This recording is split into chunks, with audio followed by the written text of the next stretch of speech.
Okay, I think we're live. Oh my god, guys. This is the day. Today's the day, you know? It's gonna finally happen. God damn, all this grinding for this moment. So yeah. Hi, I'm Rome Unknown. I'm a YouTuber that likes to play the games I like. And sometimes we focus on dark stories, and sometimes we focus on light stories. But today we're finishing up the grinding session that has been Drakengard. So, goddamn. Yeah, we're fucking close today. So, we are going to be reading and analyzing the weapon stories now. I guess we're back to the normal playthrough thing now. Well, in a minute. Anyway, we're back. But as you can see, we don't need a lot.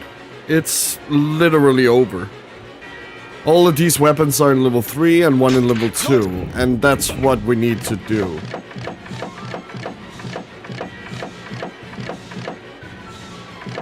Time! The Empire has surrounded the castle! So let's get these guys out of the way. And we have a lot of interesting things to talk about today. Also, but that's also because we have the weapon stories to...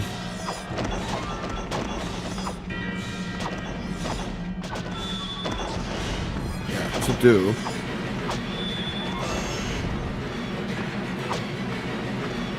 So yeah, we just need this, and then it's over. Hopefully it won't take like a million years, please.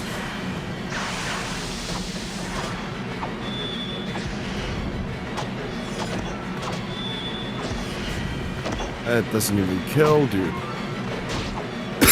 So yeah, you can kind of expect the first hour or so to be purely grinding. And then when we move into hour 2, it's gonna be a little bit more analysis.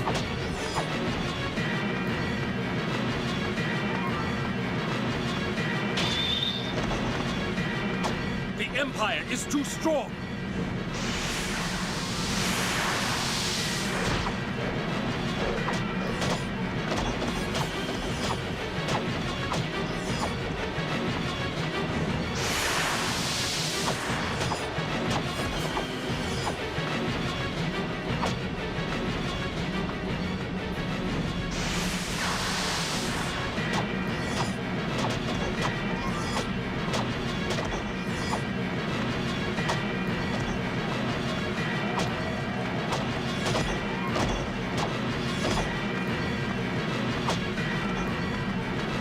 And I guess, like, a reintroduction of Drakengard for any new people or people watching this later who haven't seen the playthrough. So, this is Drakengard. It was released in 2003. At least the American version was. I think it's also like that in Japan. But actually, while we're doing this, let's see. Let's see if it was also released in the same time. No, I did. That's yes. Okay. Yeah, it was 2003 in Japan, and then in 2004 in the rest of the world, the game came out. And it also came out for mobile. Okay. Wait. What?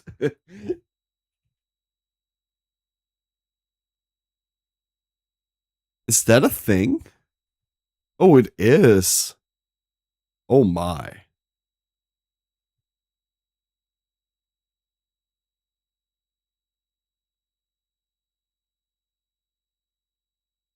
Oh my. Yeah, so it's pixel art, like a 2D thing. Is it like the whole game?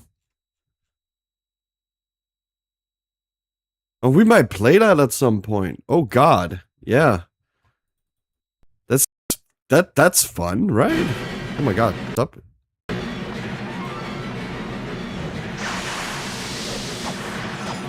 That might be fun to do at some point.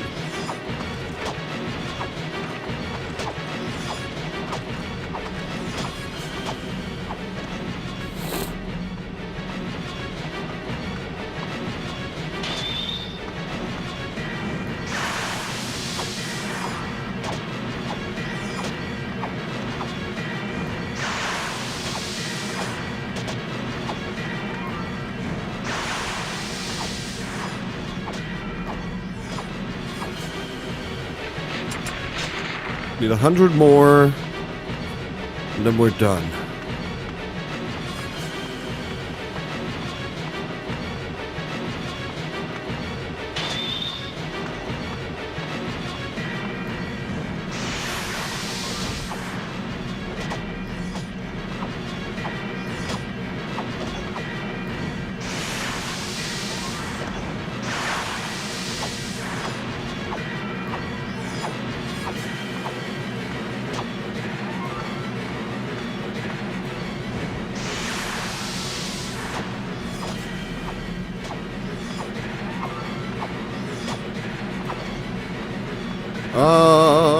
Dooba-dooba-doo.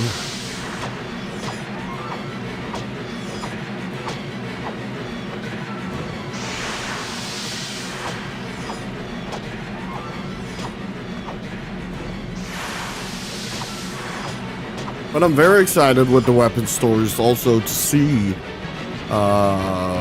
what connections we can draw from it. I mean, the goddess Furii is in the castle. Probably nothing.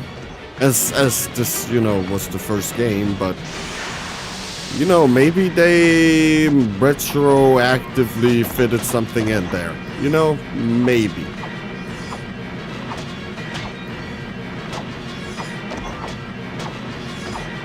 And then after we've looked at the English versions of the weapon stories, we will go and look at the Japanese retranslated ones. If we can find them, because then we can like compare them to each other. So we're also gonna do that, just to see if there's any censorship or like differences and stuff like that. It might be nothing, you know. It might be 1-to-1, but I want to see for myself.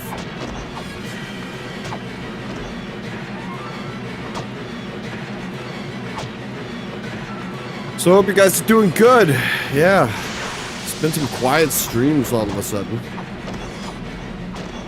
I don't know why that happened. Also, weird, like my streams was getting like 50 to 100 views each stream, but for some reason these past like 2 days, nothing. Like, I don't really understand it. But I guess we'll just keep going. And then when the big video comes out, I guess more people will know.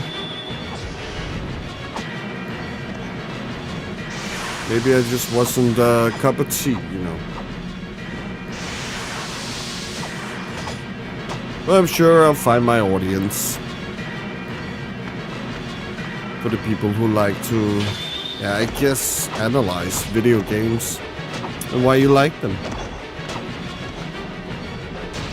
Why you like these specific ones compared to these other ones.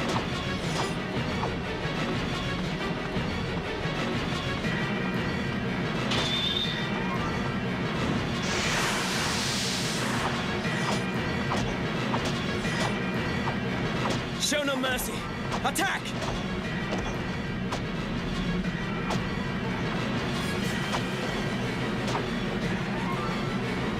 Maybe the grinding just became too much.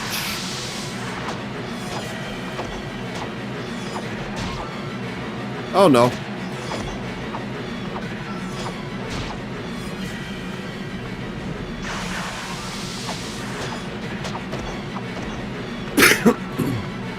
I know I talked about like politics a little bit, like very little, but I don't think it's that. I just don't know. Maybe it's the Furii video. Someone reported it, maybe. Can't understand jokes.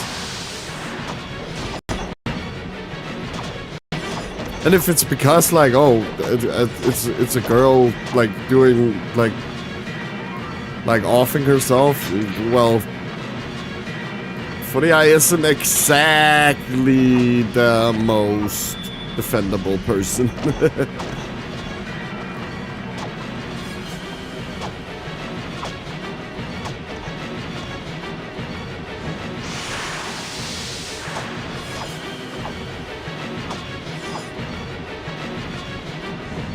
Maybe I delete it and see if my channel becomes, you know, viewable again. I just thought it was funny, nothing else. There was no ill thought about anything. Well, that's another one. That is done. Where's my thing? There you are.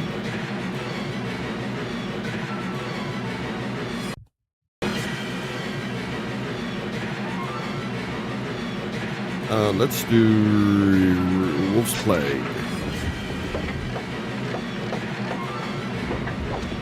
Like, fair enough. Like, okay, fair enough. But like, I just don't see why I would get.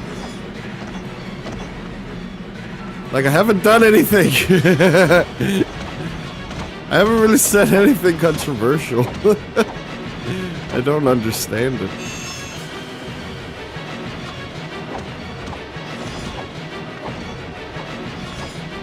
Oh yeah, shit, I forgot to change the thumbnail on the video. Maybe that's it. Who knows? It's just weird. One day you're getting views and then another day it's just, yeah, gone. Nothing. Also lost a subscriber. So we don't have 40 anymore. But I have no doubt that we will come out on top. Also, when I start releasing like the videos. But I really wanted to get this game done before we do that. And like, you know,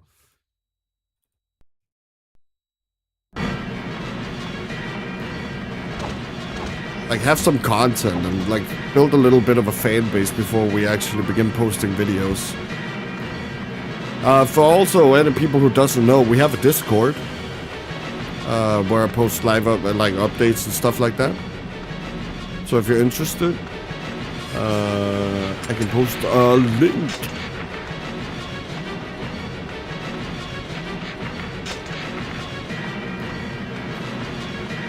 But yeah, first we need to take care of this.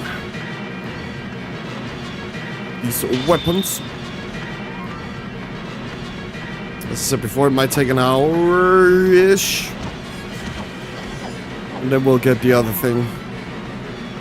The weapon stories. We're both reading the English versions and the Japanese versions to spot any differences, because this is also kind of like an analysis playthrough. I know I spent like a week and a half fucking grinding, but yeah, that's over, almost. We're almost done with that.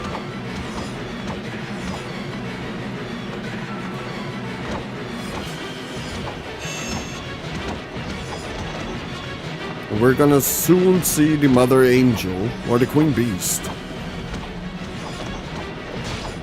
And not listen to the same fucking song over and over again. That helps.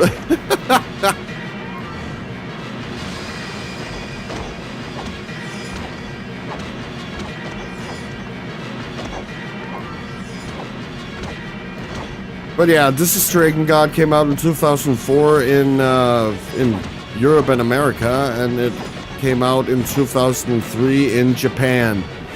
The game is made by Yoko Taro and Kavia, and what's very special about Kavia is that it was actually a studio by, I can't remember the name, I will in the video, but it was made by the guy who also did Panzer Dragoon, and the whole concept when this like project started out was that they wanted to do what they couldn't do with Panzer Dragoon and make a fully 3D dragon flying like game. And that is literally what Drakengard started out as. But from what I understand, there was some, like, didn't know direction and stuff like that, so they had Yoko Taro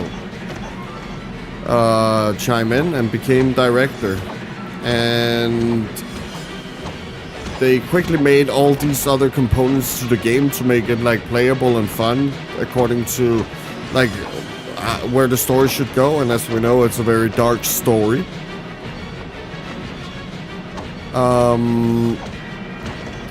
And we got Drakengard. But what sucks about it is that when it came out, it was very much looked down upon. People did not like this game. Also, it was kind of like way behind. Because, 1 minute. Give me 1 second. I need to be sure about something before I say it. And Google is our best friend.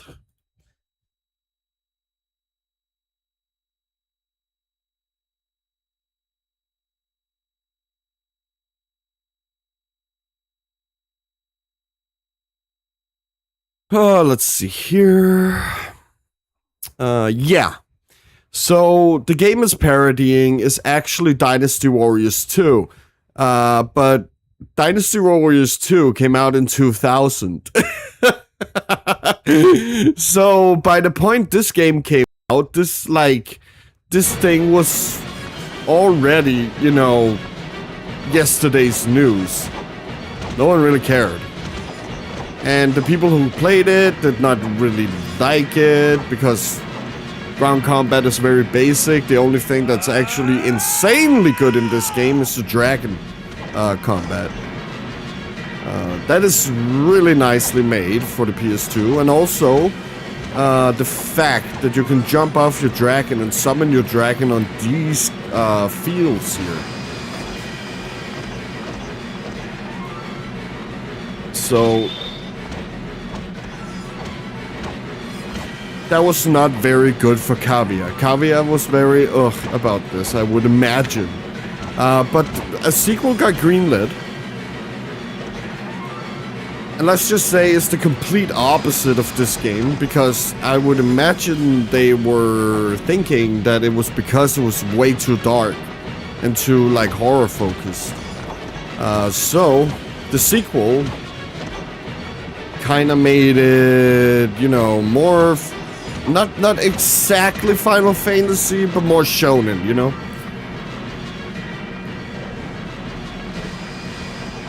And that is what we got with 2.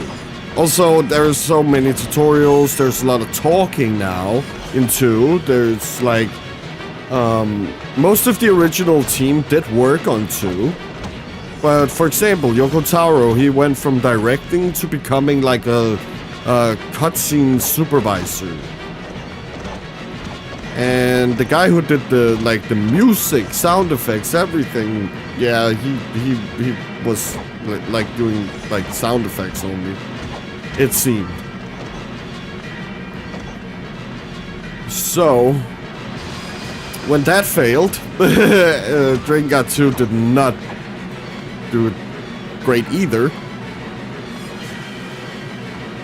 Kavia went on to do the concept of Nier. And that is then the whole next story we're gonna explore. But yeah, when this game came out, people didn't really understand it. And that's fine. That's fine. It's not often you see like a thematic game, I would probably call it, from now on. Okay, that's another one. Let's get Holy Maze up to level 3.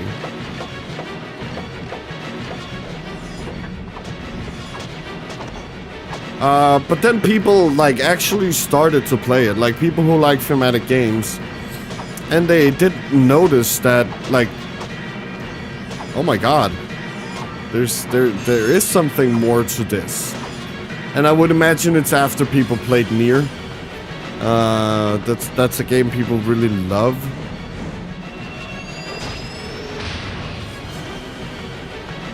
That people like went back and looked at Drakengard. Also because it's actually Drakengard is actually the prologue, or what happened before Nier. And the reason why Nier happened is that's this game. So if you want the full story and lore, you need to play this.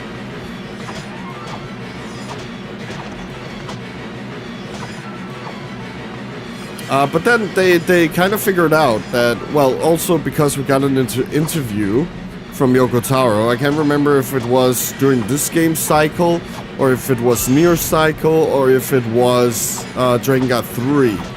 But we were told that the whole concept for this game was actually that Yoko Taro was watching people play Dynasty Warriors 2, and he looked at the kill counter and how the game is centered around it in like a positive way, and like asking the question why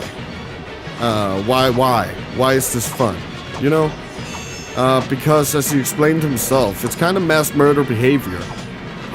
Not good. Not good. But this game is not specifically talking about violence in video games in that sort of way, or like the correlation between like real world violence and video game violence. It's not something like that. It's just like fuck, dude, you're walking around with 10,000 kills. Can we not? Can you chill? Is this even fun? And I can say no, it's not fun. You can see my kill counter right there, kills total. Oh, 84,000, yeah. Like, it's not fun. It becomes very boring.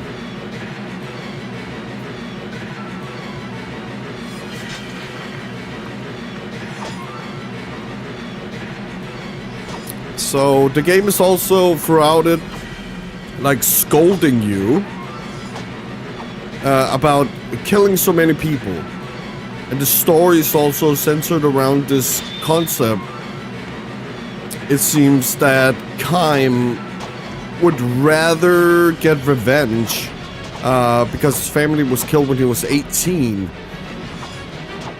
He would rather get revenge than actually help and save his sister. And it's actually only in one of the last endings and the last side quest for your party members that Kaim actively uses his sword to try and save someone. And we have never seen that before, because in each and every ending, things turn to shit. Like literal garbage. The first ending, or well, I could go through the story first. You have Kaim. He was supposed to be prince, but like the Empire came in and destroyed everything. You have his sister Furiai, who at an age of 14 found out she was the goddess, and her life was literally destroyed. They're within the castle walls. Your sister. I mean, You have Inuad, goddess. who is Kaim's like, and Furiai's like, well, Kaim's best friend, and was to be Furiai's husband. But when she became the goddess, that changed. Because the goddess have certain responsibilities, and also she is like what holds the fabric of reality together, I would imagine. Or the seals, all of them. There are like, what, 4, 5, 6 seals? With the goddess.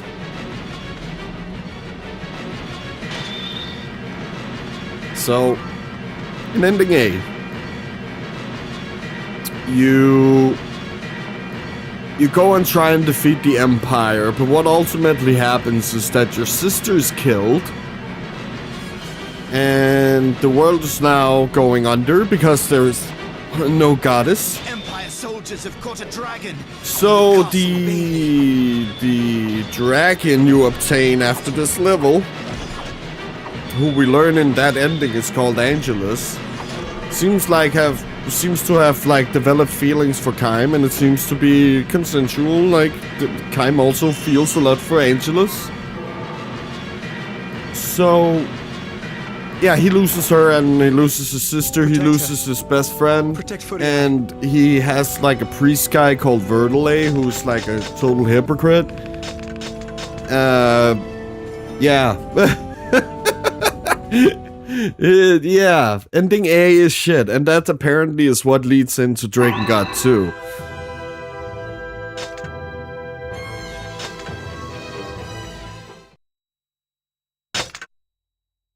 Then you have ending B, and this is where Inuart tries to save Footy Eye, who died.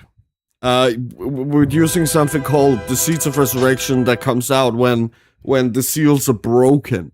But what's important about these seals is actually, or the Seeds of Resurrection, is actually that they're actually known as Seeds of Destruction.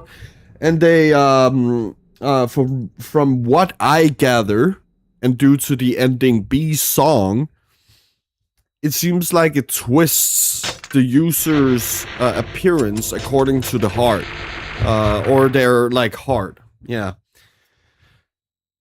So Footy Eye turns into this monster, and we learn in this ending song that that her love for her brother twisted her in this way. I just want to see if audio is good, so I'm just gonna check.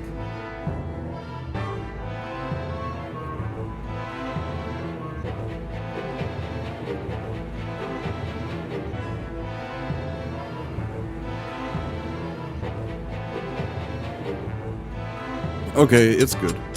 So yeah, it's just like oof.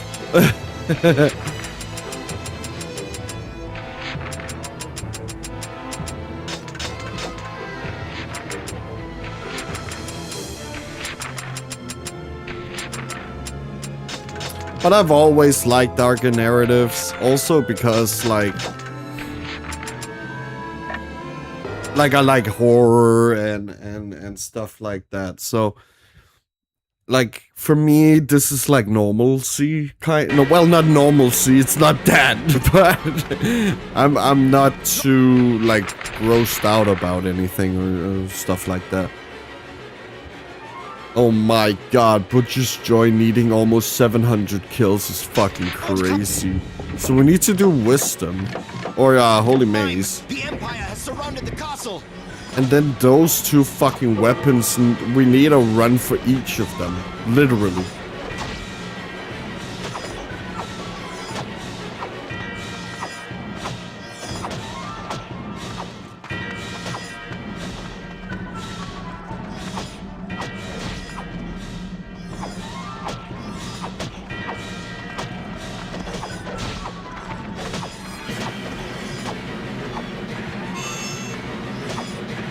But yeah, how does this thematically like hold together? Well, we have the kill counter. The gameplay is centered around this act of killing. And the way you level up weapons, for example, this is just one of the many examples of how this game thematically like goes into this killing aspect, is that your weapons, they can level up, but they don't require experience. They only require killing, or like, yeah, it requires you to kill them. You don't get any experience. It's like it's shown in kills.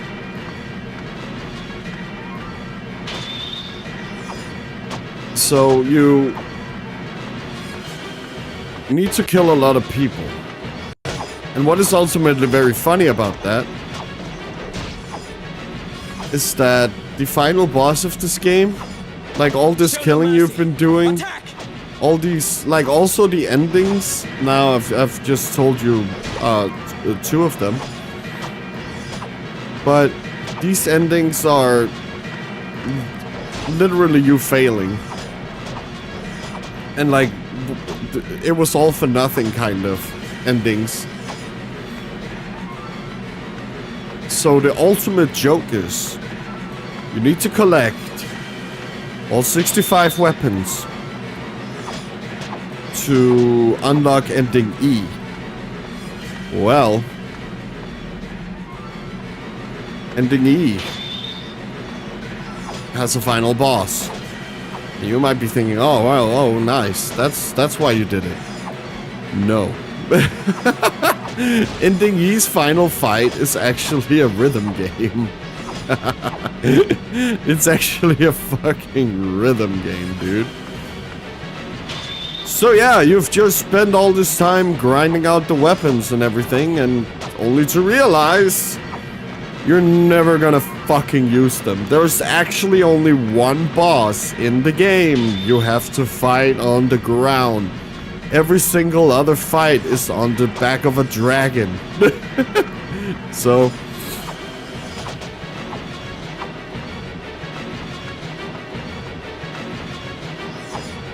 this is ultimately a waste of time. You do get the weapon stories, that's right, but it's just not, you know,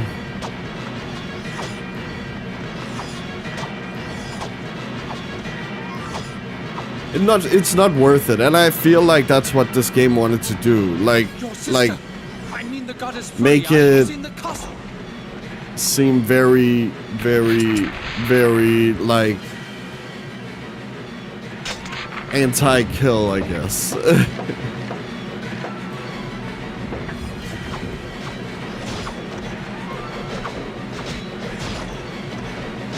But the other characters I did like talk about earlier.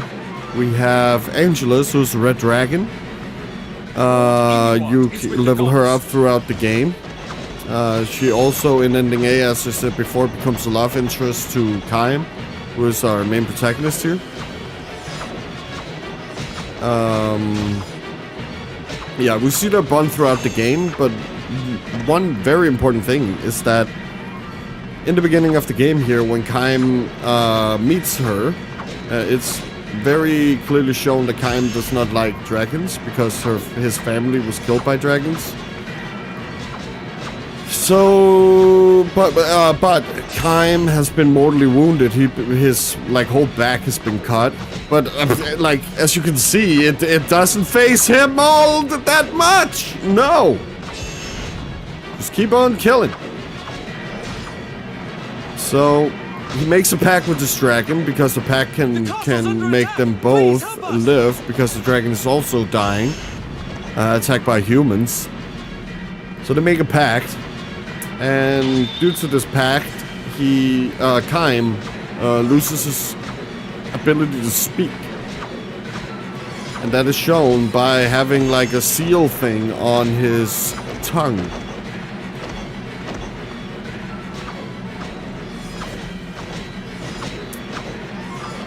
There are many other characters who have these seals, I guess, and pack partners.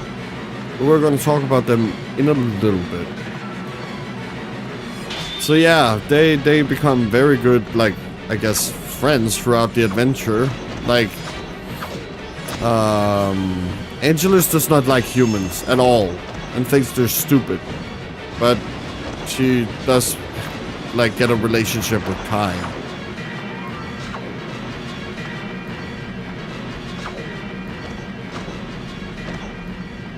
And there's actually a mission like toward the ladder of the game where Angelus is actually like almost screaming at Kaim to stop the senseless murdering. And he's not listening. And we hear that many times throughout the game.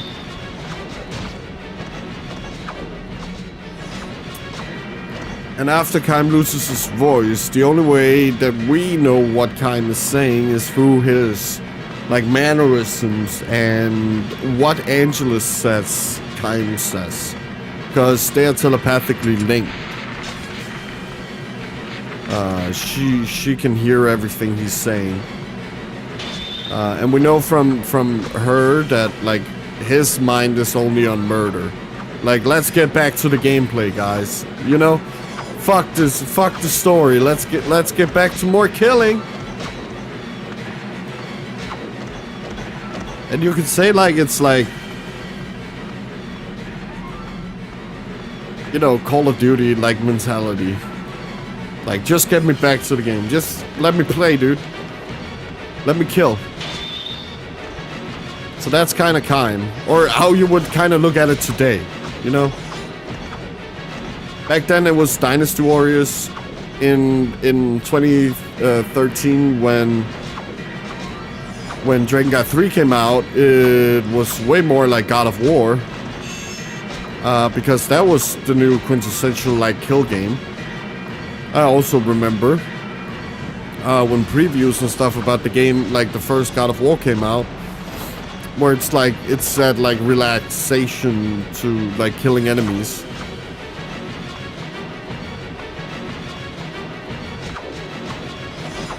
And that was how the game was kind of marketed. I don't know if it was like that in anywhere else, but at least in Denmark it was.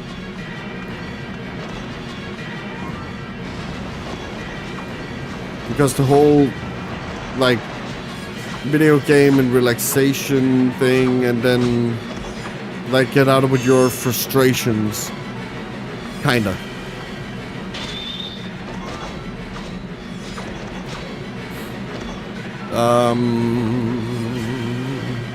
But yeah, ending B happens. You kill Footy Eye, who's like this giant monster now because her heart twisted her in the seed of resurrection.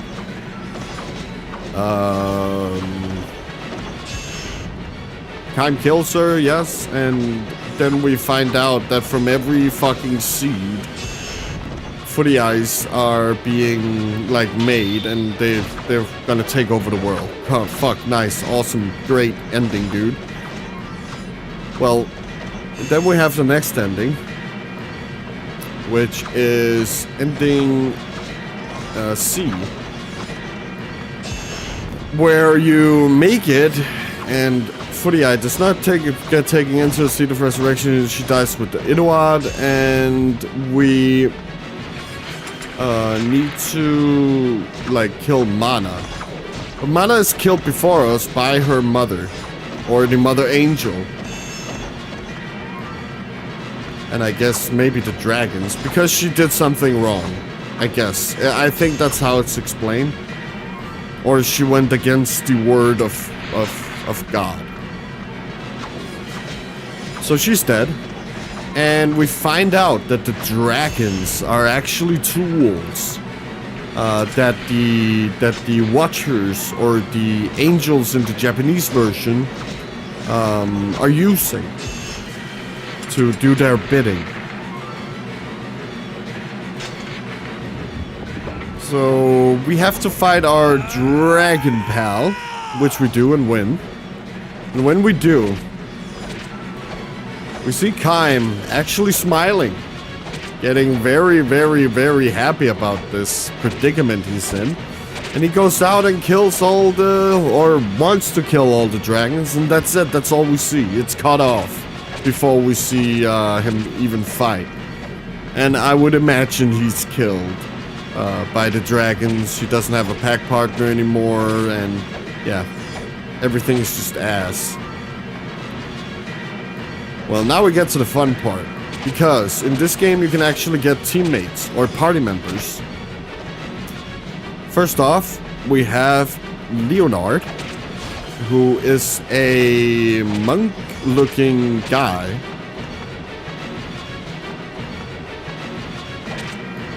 Well, he is a hermit. He lives out in the woods because we don't learn this in the game. That is something from the novellas, but I'm pretty sure it's canon. He, you know, developed a kind of love for small boys, and that's not great.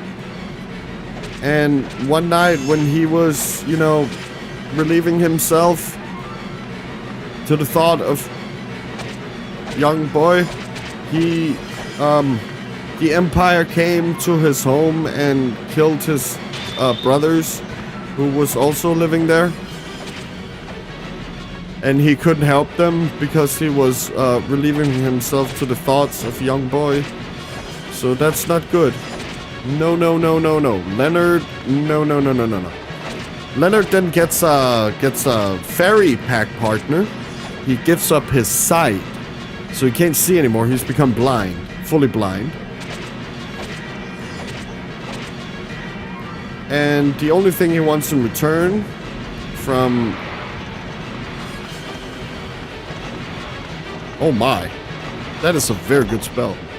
The only thing he wants in return is torment for what he did. And he wants to atone for his sins. Fine. And that's kind of where we meet him. And then he joins our party and complains when we are killing the children in the forest. Fuck the other guys. You just can't kill the children, you know?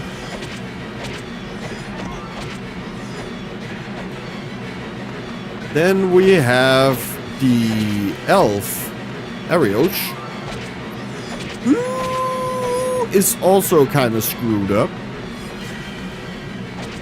Because her, well, family, children, got murdered by the Empire. And I can't remember if this happens when we meet her, but I'm thinking it doesn't. We meet her in jail, and we learn that she is a murderer. But what she is actually doing is she became a cannibal. And her favorite snack is children. But if there's no children around, she can get by with whatever. So yeah, she's a psychopath murderer. And the pack she has is with 2 spirits, I think. Oh, 666, let's go!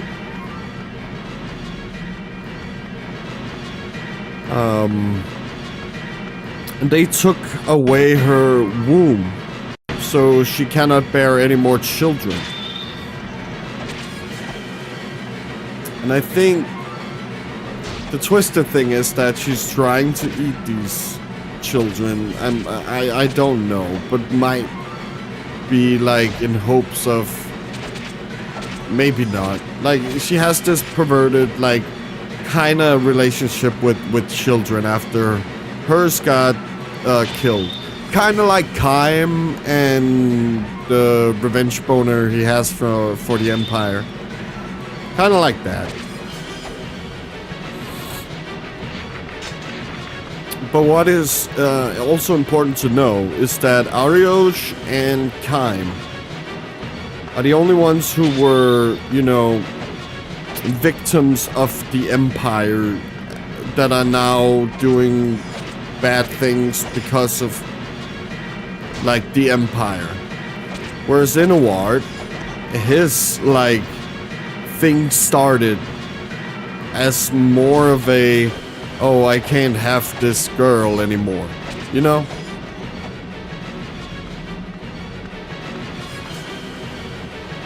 Empire rats, we shall feed And Furia's life was just over whenever she became the goddess. Like, we read the manual, and it has some fucked up things. But what's important about the manual is when you look at their names, or yeah, what they're called, you will see like a little description. For Kaim, it's revenge. Like that is what drives Kaim to like murder and kill as he does. But then you have Inuad, where his is love and hate. Yes.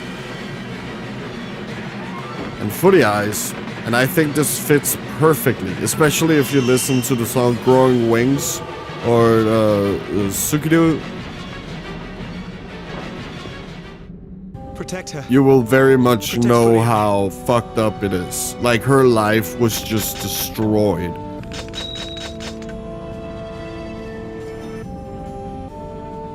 And then she begins harboring not great feelings toward Kaim.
Sorry about that, had to blow my nose. No. But that's a lot more weapons now done.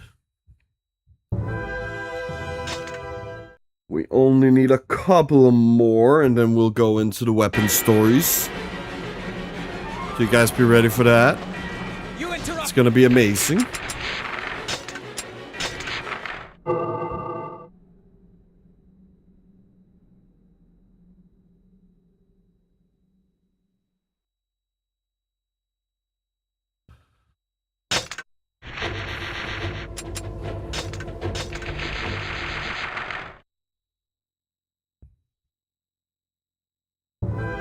And also, you do not need to level up the weapons. You just need to find them to gain access to ending E.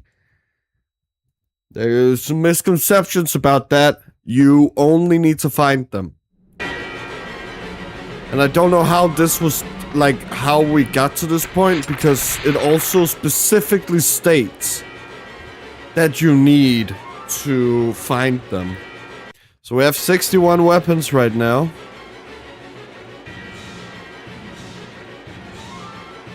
I'll just update it right there. So yeah, 3 more runs maybe, or 2. No, 2. Probably only 2. The Empire has So shit. We get this one done. surrounded the castle.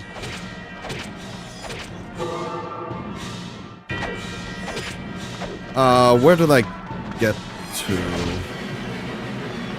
Yeah, so ending C, you fight dragon. Ending D was what I was talking about, and I think we were talking about Ariosh, who's an elf. Yeah, so she's pretty fucked up. And then you have Sere, who is the brother of this priestess called Mana, who's working for the Empire. And is actually kind of controlling everything. Yeah, she was beat up by her mom every day. Like, she was abused very much. Not great. Don't do this to kids. Fucking idiots.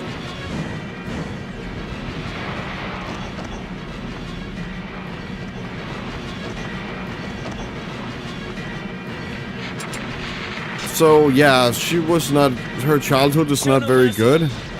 And I guess she's abandoned at some point. And then she is influenced by the Watchers, because the Watchers, or the Angels, have a very, very, very easy time. Fuck, why am I going in there all the time? It was a Holy Maze.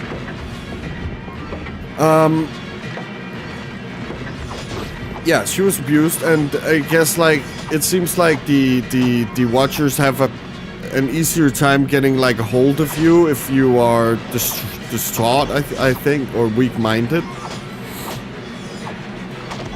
And then this next thing we know, she is manipulated by them.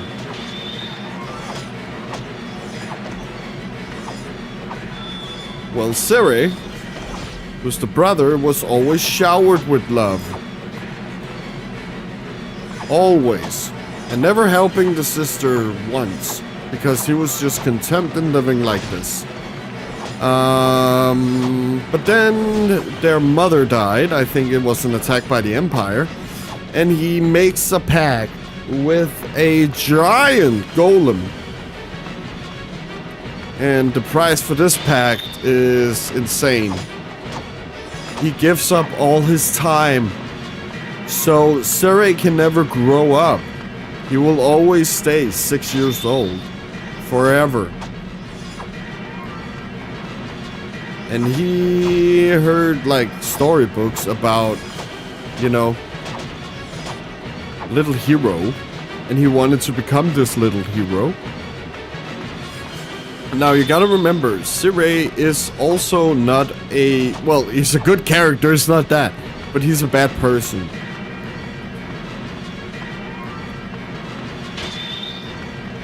And furthermore, he gets manipulated by, I guess, Kaim and the way he thinks about stuff into murdering his own sister in, like, leading up to the last, to ending D. He murders her. He gets the golem to kill her because she wouldn't do what he wanted her to do. So yeah, she needed to get punished, and that resulted in her dying. But the Mother Angel did not like this, and all the Watchers, angels, descend upon the earth, or Midgard, and everything kind of went to shit. We keep fighting. All our party members die one after the other.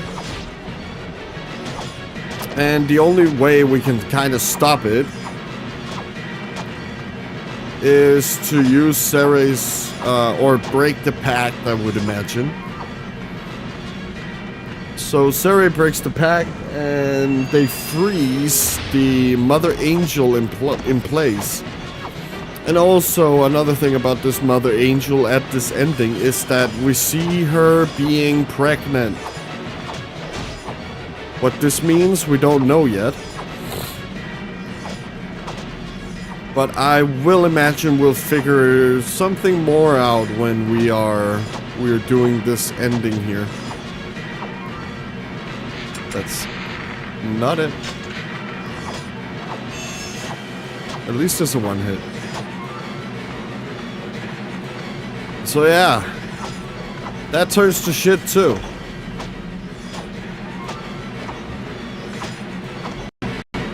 And this is coincidentally also an ending where Kaim chooses to be of help.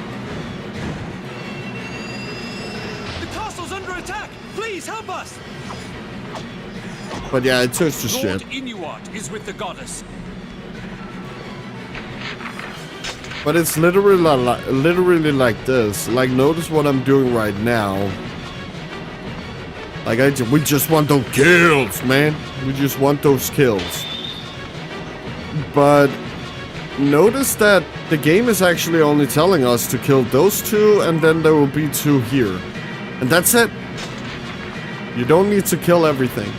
But Kaim will, and we also need to level up our weapons, you know?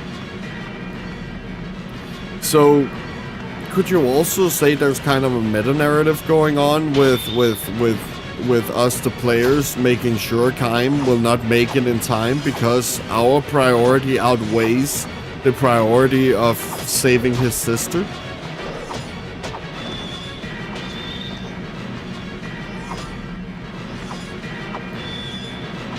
And that's why I think Drakengard is so amazing. I think it's a goddamn masterpiece. And I know many people actually, like, I've seen so many videos now, like, a terrible masterpiece, the shittiest, like, good game and stuff like that. But, like, I don't really see the shittiness. Maybe it's just me.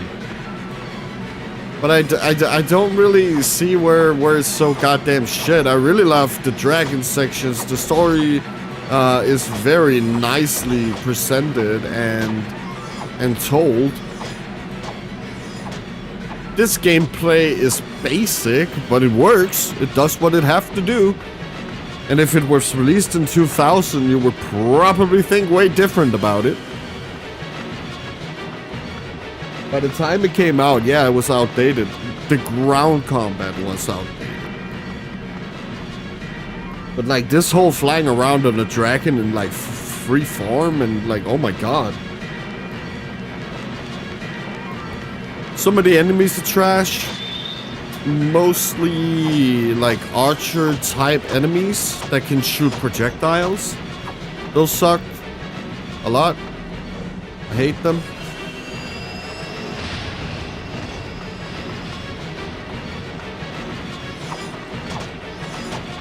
Other than that, the game is pretty fine. And I mean, we also found out from one of our viewers that you could actually, there are red enemies in this game where you can't use magic, and if you do, you're like shot by projectiles. But and that was like, oh, you can't spam like dragon magic and normal magic, blah, blah, blah. But the party members totally ignore this and can kill them in literally one hit.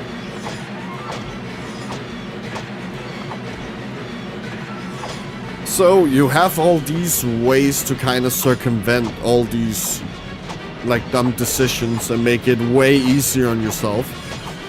See, I did not know you could do this, and I would probably suspect that there's a lot of people who doesn't like do it either, like use the party members, just use Kaim and like attack. So they never like got those like cheating ass, well, cheating and cheating, but you know, being OP as fuck.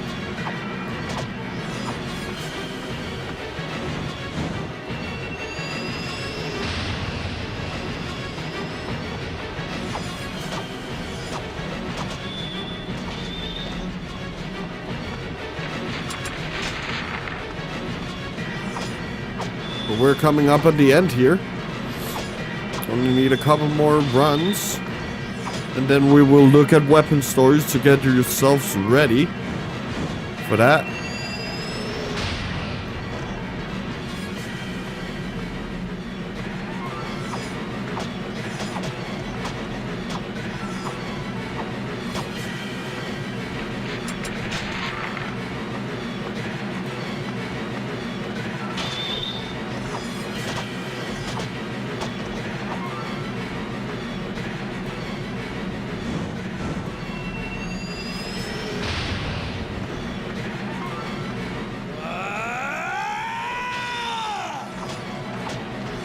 So yeah, that's basically all about Drakengard. That's literally what we are doing here. So yeah, just to summarize, Kaim is insane. Furiai is also insane. Inuat is also insane. Leonard is actually insane. Ariosh is the embodiment of insanity. And Sere is insane. So you have this crew of very bad characters, or bad people. In Kaim's case, you think he's doing good, but is he really? Like, he's killing the Empire. The Empire are fucking crazy though, right? But are they? See, I don't know if you can see it. I think you can. The Empire soldiers, all of them have red eyes. And we have learned that red eyes symbolizes the influence of the Watchers, or the Angels. One sec.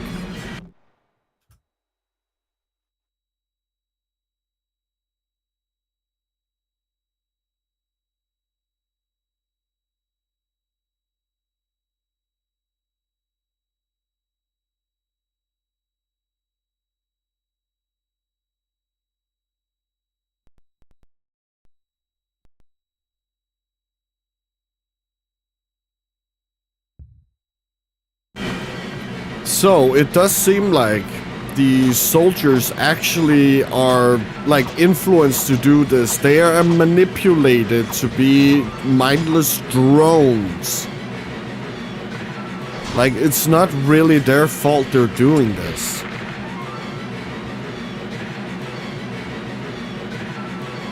So Kaim, if you really look at it, Kaim is killing these people who have no idea what they're fucking doing.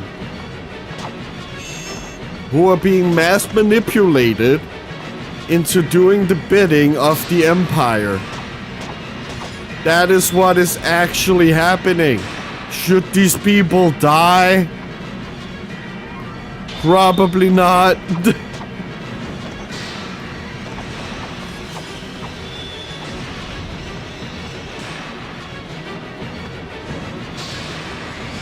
And that is because they have no fucking idea what they're doing here. I don't even think we actually see them speak throughout the whole game. They have no thoughts of their own.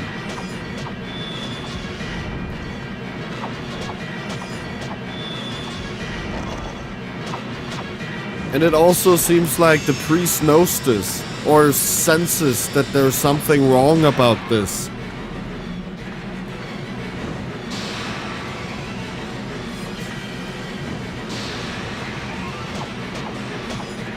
So, like, I don't see this terribleness, like, at all.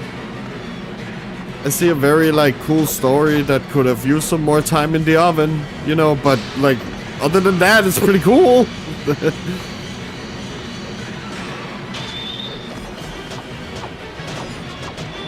Like, some of the weapons are extremely trash and stuff like that, I agree.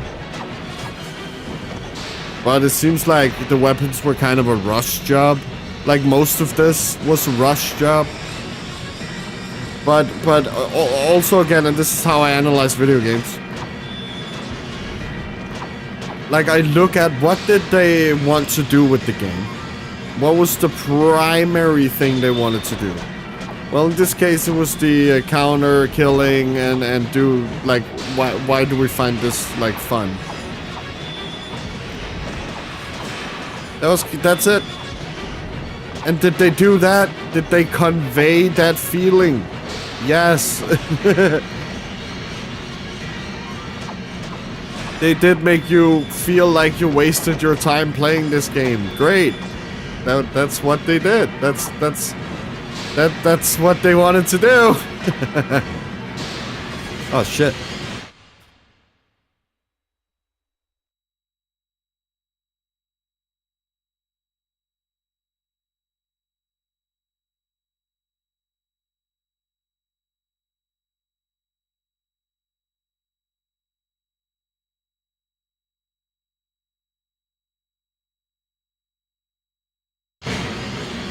So that's what we get.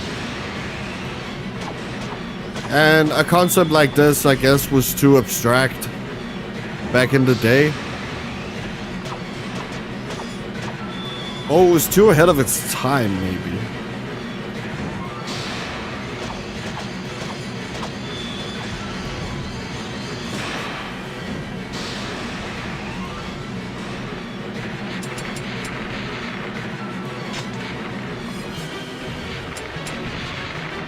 Yeah, let's get as many as we can do here.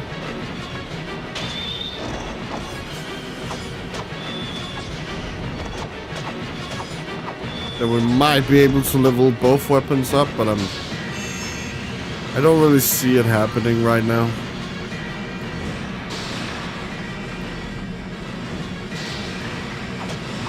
So yeah, that's Drakengard.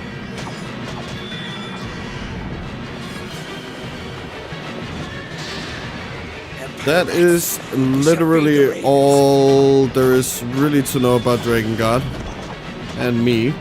That I don't really feel like this game is such a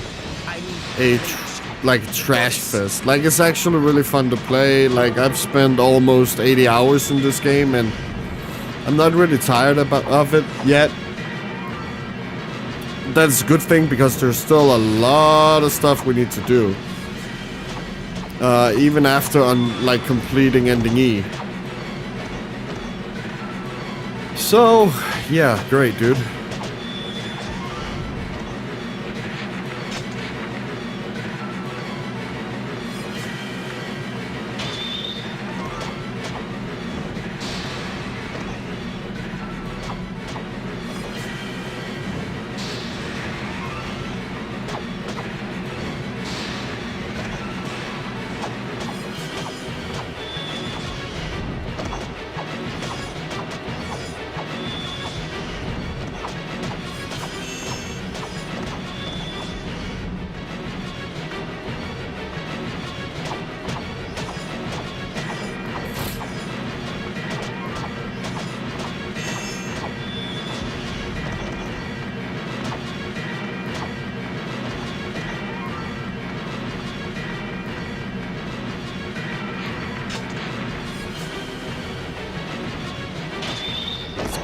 Rid of these last enemies here.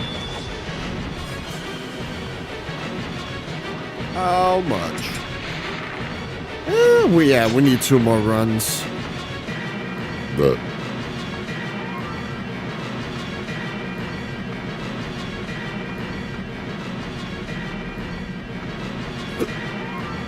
luckily we can just rush to the finish line whenever we are done with the weapon. Soldiers have caught a dragon. Yeah, so we don't need to kill everyone again. As that is not a requirement for beating the level.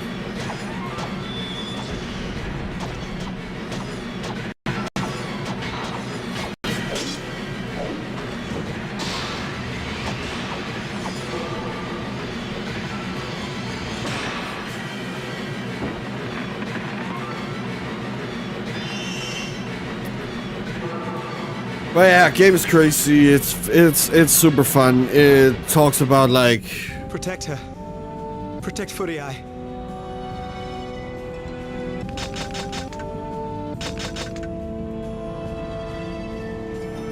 how can you say it? Like also talks about video game relaxation and how we relaxes and stuff like that, which is pretty crazy too. Here we go. Almost done. Fucking yes. So this should say 3.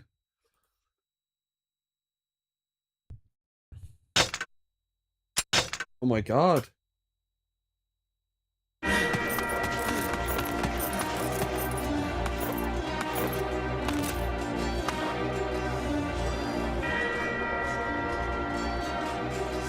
A dragon.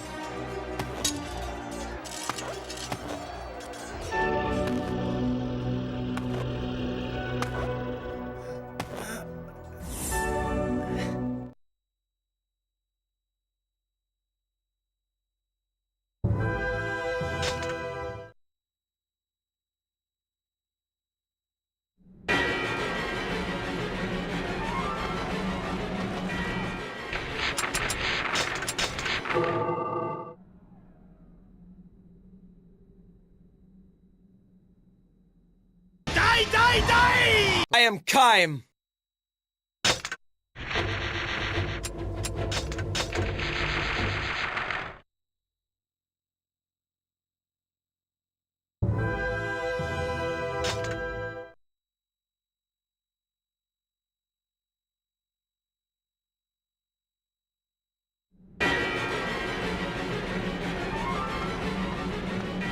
Lord Kaim, the Empire has surrounded the castle.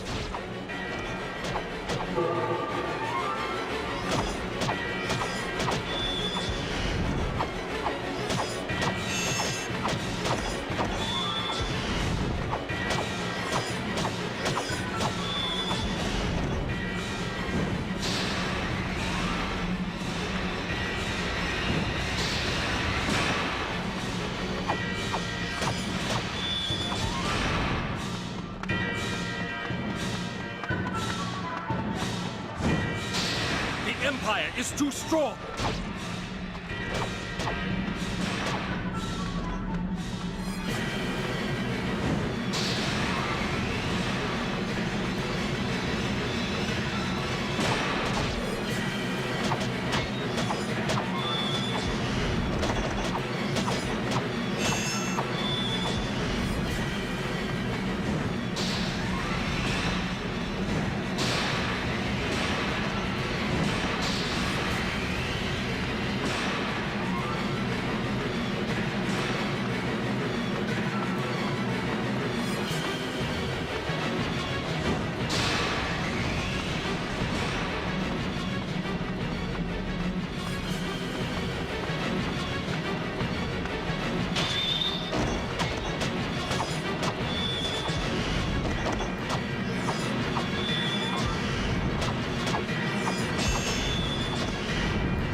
Your sister, I mean the goddess Furii, is in the castle.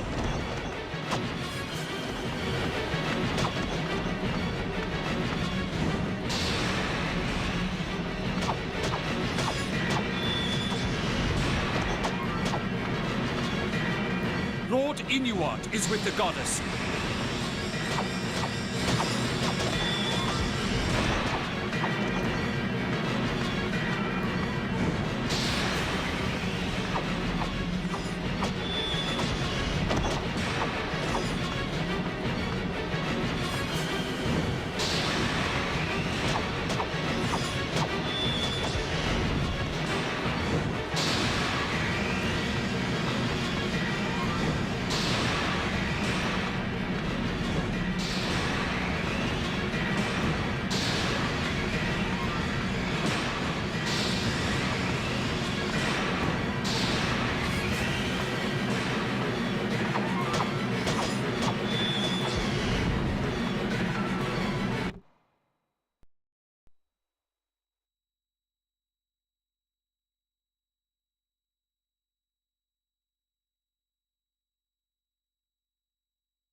Show no mercy.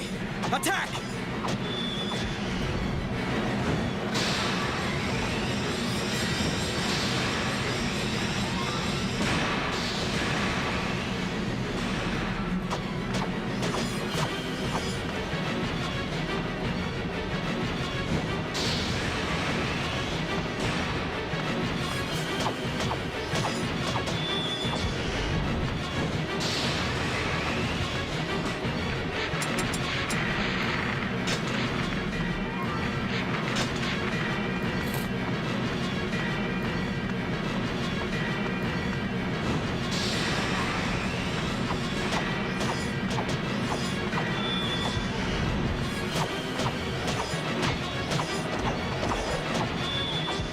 Under attack! Please help us!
We only have like one more run after this and we're done. And then we will look at weapon stories and compare them to the Japanese ones when we've read all of them.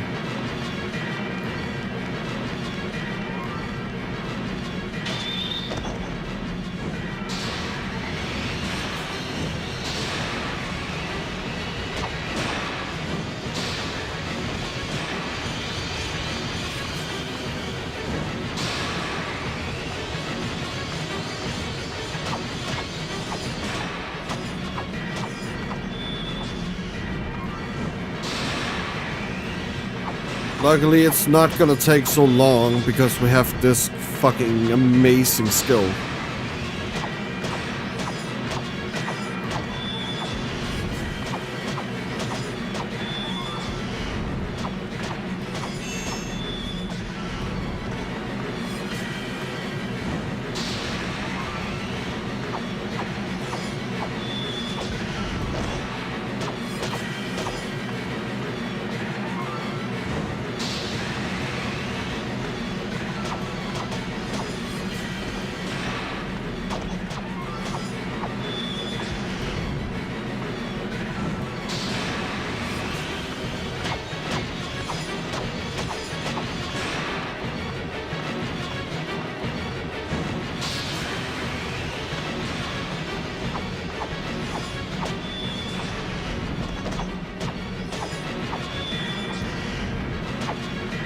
Actually, I want to see something. I want to try something.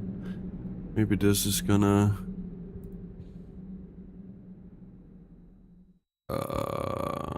one sec.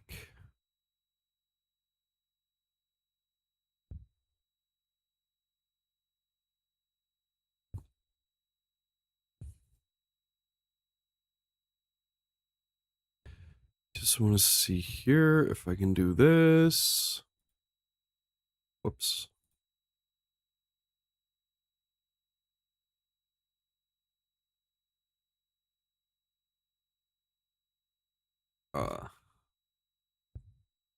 Here we go.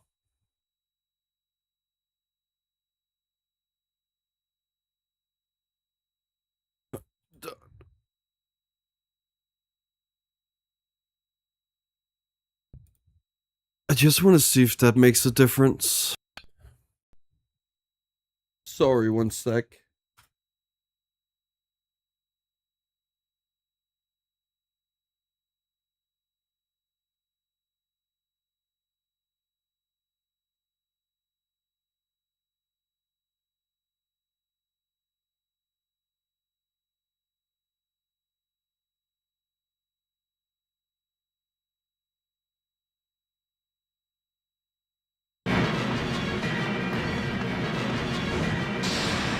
Sorry, I just find it so fucking weird that we were averaging like 100 views per stream and then fuck, it just, yeah.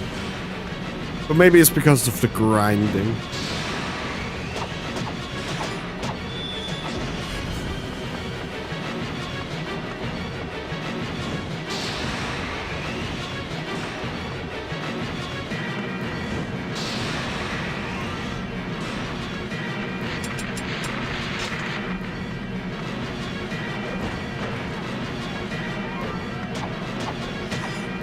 Because I'm sure it didn't say anything too offensive.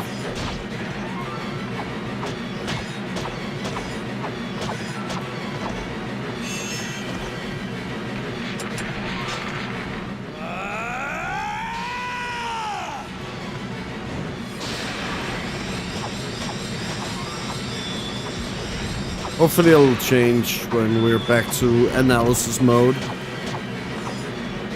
Okay, that's it. One more left. Needs 700 kills. Let's go.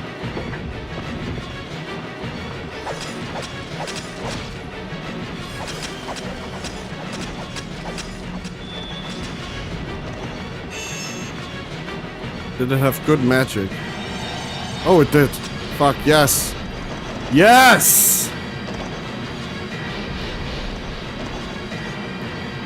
Winning. So yeah, that's what we literally need to do for the rest of the thing. Well, just run around.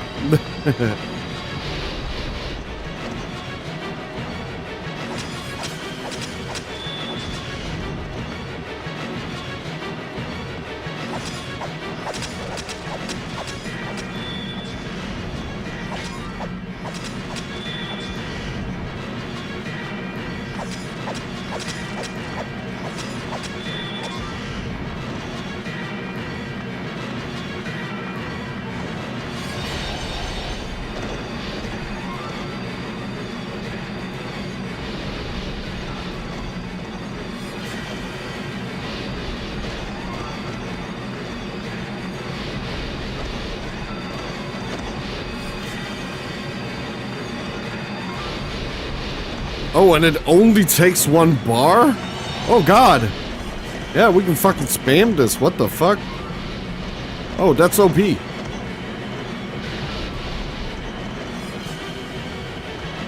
Witch's Joy is insane. What the hell?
Build up some more MP.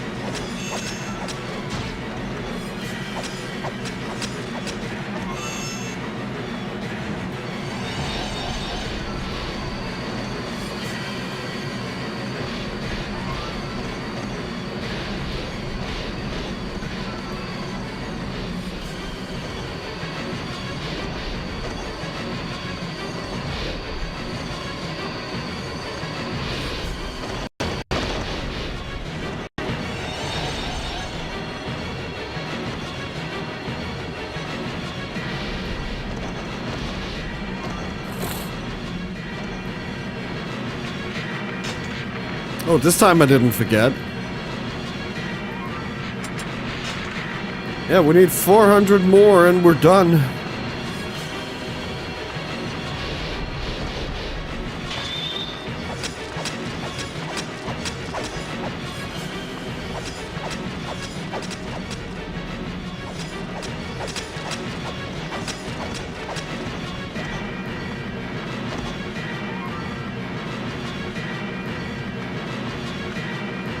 Empire rats, you shall feed the ravens.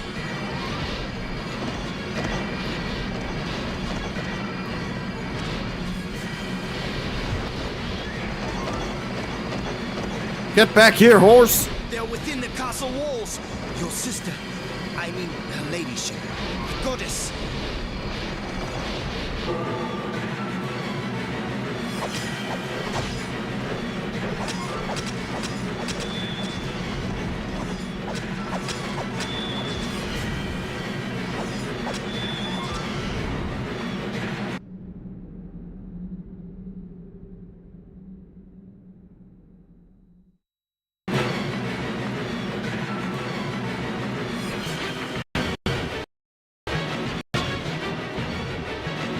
Yeah, what the hell is going on?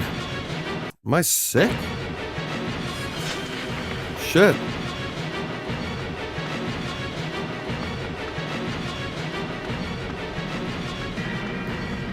Empire soldiers have caught a dragon in the castle bailey.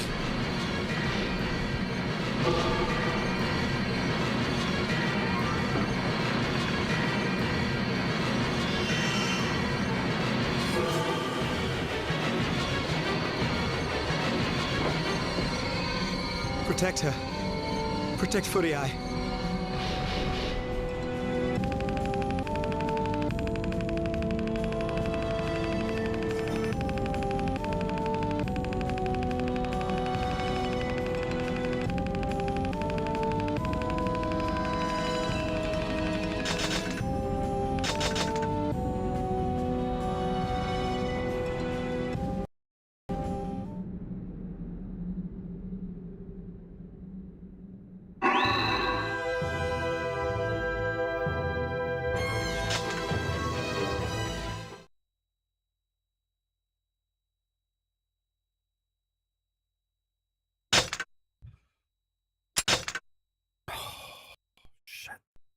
Oh, my nose. What the hell?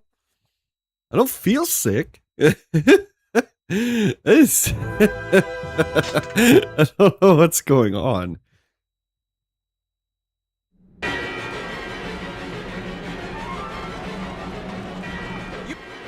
You.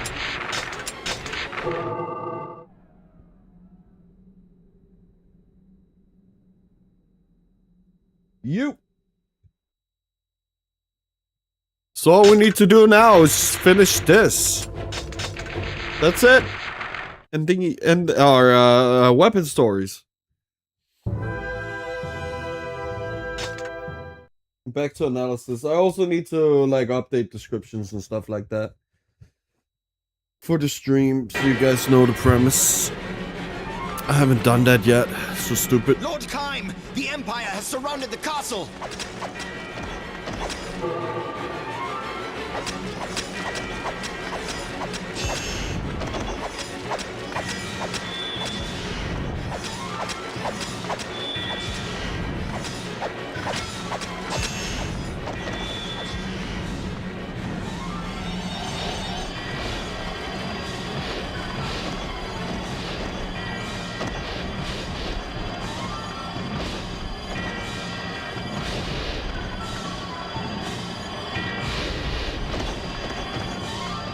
Empire is too strong.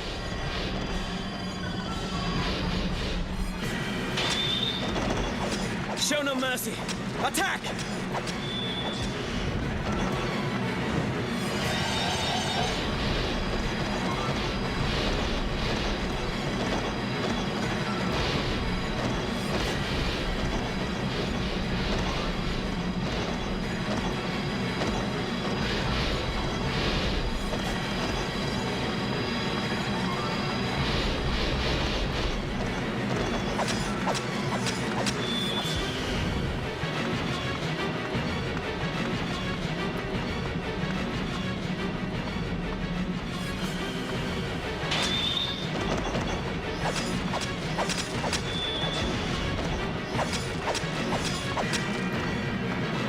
Almost ready for the Sister, Lord. I mean the goddess Furia God damn, is dude. in the castle.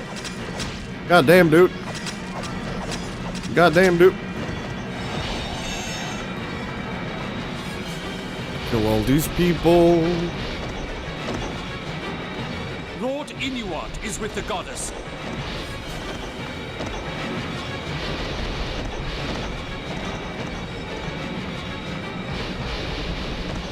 Murder.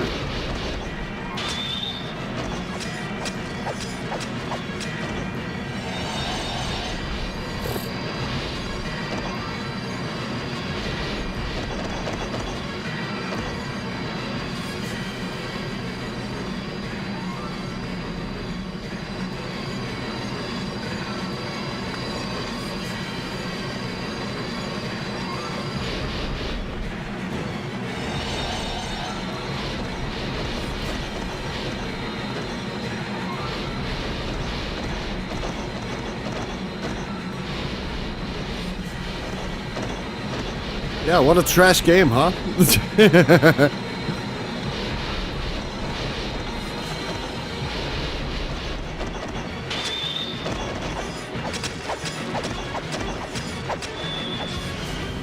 But yeah, fuck. I guess I could like reintroduce myself. Yeah, I'm Roman Known. I play these kinds of video games. I think are like some of the greatest games ever made, and I think it's something we have lost. This, I guess you could say I'm very glad about thematic video games, where the theme is very important to the overall experience and understanding this theme. And it's not only Drakengard and Nier that does it, a lot of other games do it too. Like, for example, like old Resident Evil did very much away with that, like, theme of survival and having every aspect of the game, you know, emphasize that.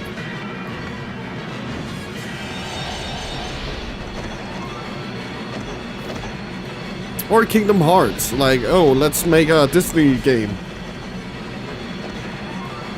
And they made the best Disney movie ever. You know, that thing. So we're gonna play all these different types of games. And see, and I'll like go over them and explain why I really love them and how the series could move forward and stuff like that. I've been playing games for, yeah, about 30 years. I love gaming. And I have a lot to say. I've never had the situation to talk about games as I'm doing now, but better late than ever. And never, right? So, better late than never.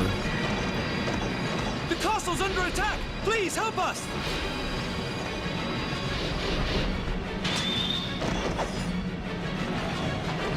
So yeah, we're just starting our streaming career. We are not that far into it, you know. Only been really doing it for like a month.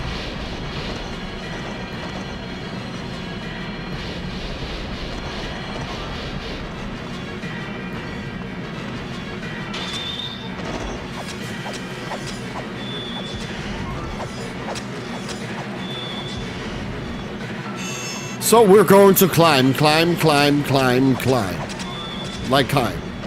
I am climb.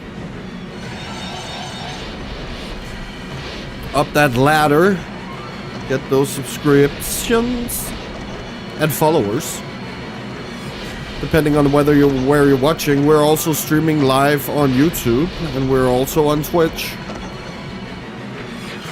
That's it! It's over! Ah! It's over!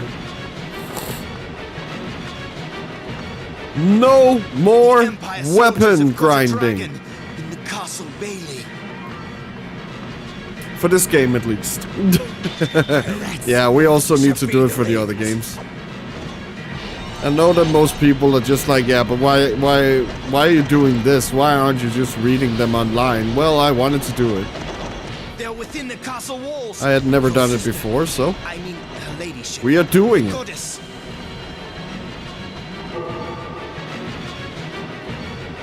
That's it.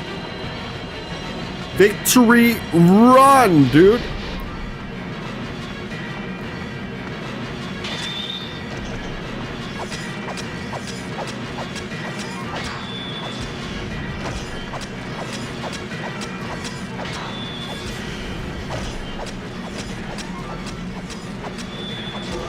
That's it.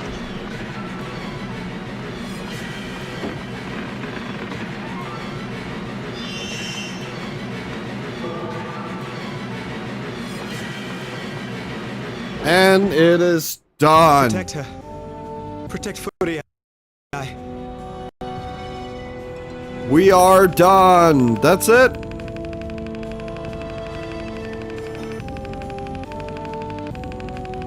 Oh my god, dude. Let's go! Shit. Oh my god. That took forever.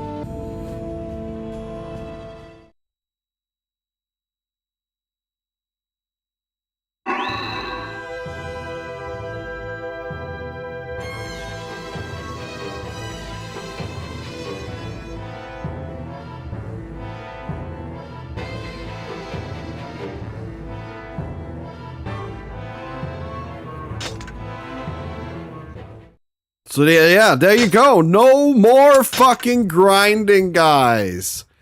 Let's fucking go. Let's get rid of this. Oh my god. That took a while. But now guys, let us go. I will also post to the Discord that we are doing this now. So the people in there will also know if they haven't showed up yet. No, I don't want to do Nitro.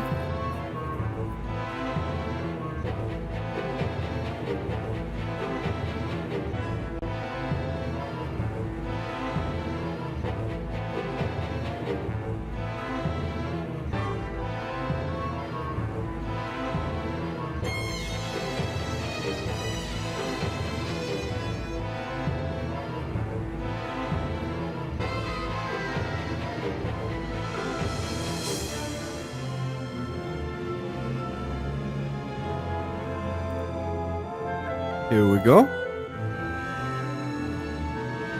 So let us unequip everything.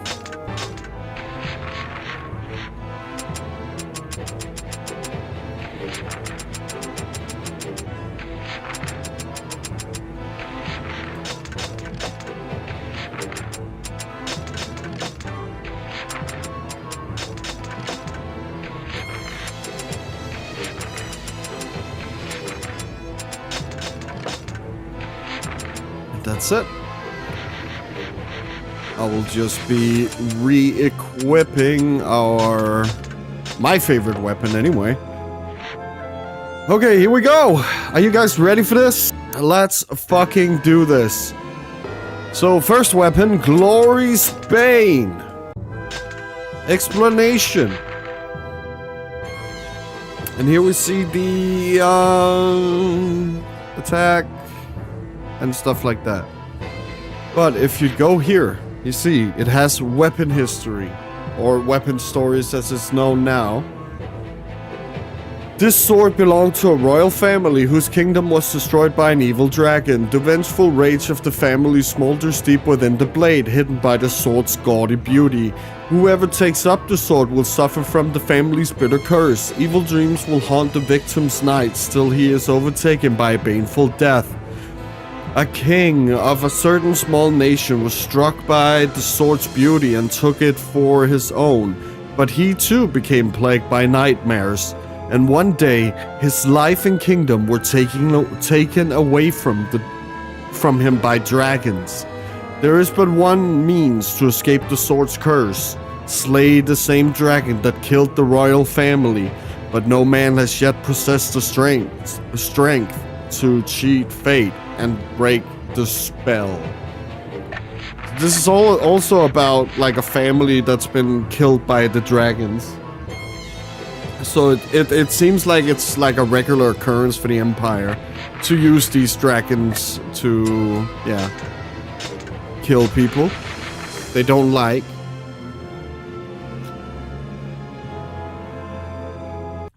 And let's see here if we can do this instead, actually.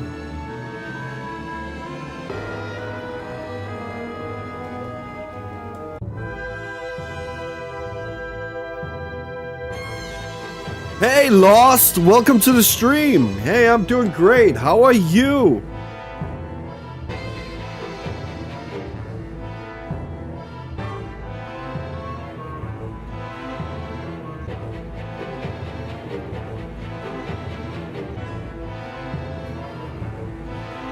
Okay, I just want to see here.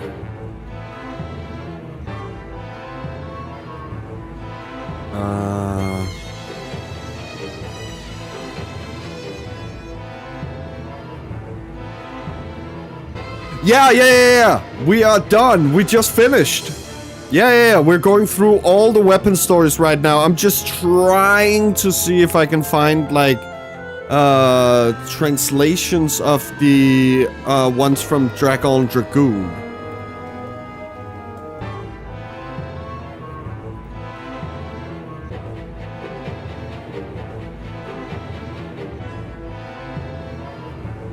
But it doesn't seem like it. So I'll just go over it. So this is King's Blood. And this is its weapon history. In ancient times, this black sword once belonged to a mighty knight, or king, who built a glorious empire. Under his wise and just rule, the empire thrived and prospered, and knew no equal. But a ripened fruit can only rot. I'm doing alright. I'm gonna be getting ready for work soon, but last night I finished The Devil Inside. Nice, good job. Later today I'm gonna play more of the playtest for Iron Wing Valiant. I was gonna play it, dude, and the test never came. I don't know if it came in the middle of the night or some shit, but like I really looked for it, but it didn't come that day, like a couple of days ago. But a ripe fruit can only rot. Spoiled by their wealth and prosperity, the servants of the king began to swell with pride and fell into corruption and depravity. Powerless to cease to rot, the king summoned a wicked god into the blade of his sword and then began to murder his treacherous vassals one after another. The god inside the blade reveled in the bloodbath. When only the king himself remained, the sword slew him as well, and the silver blade was dyed black by the royal blood. So there's a little bit about the Empire, guys. We actually learn a little bit about the time before what happens in this game. Here we go, Hunter's Joy.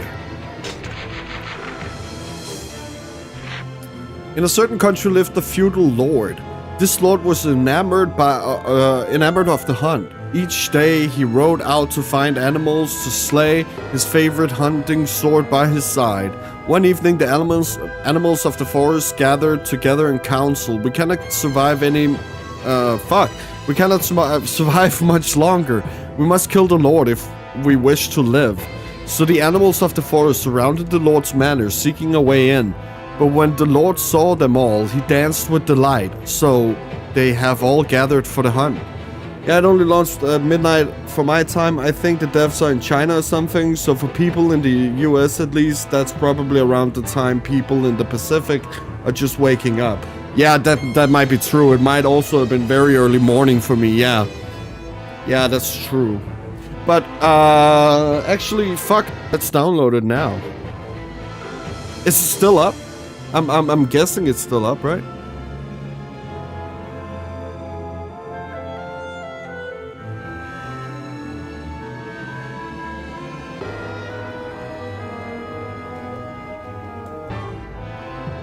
Oh yeah, it is. Access granted. Welcome to the playtest. Oh, it's only 3 gigabytes.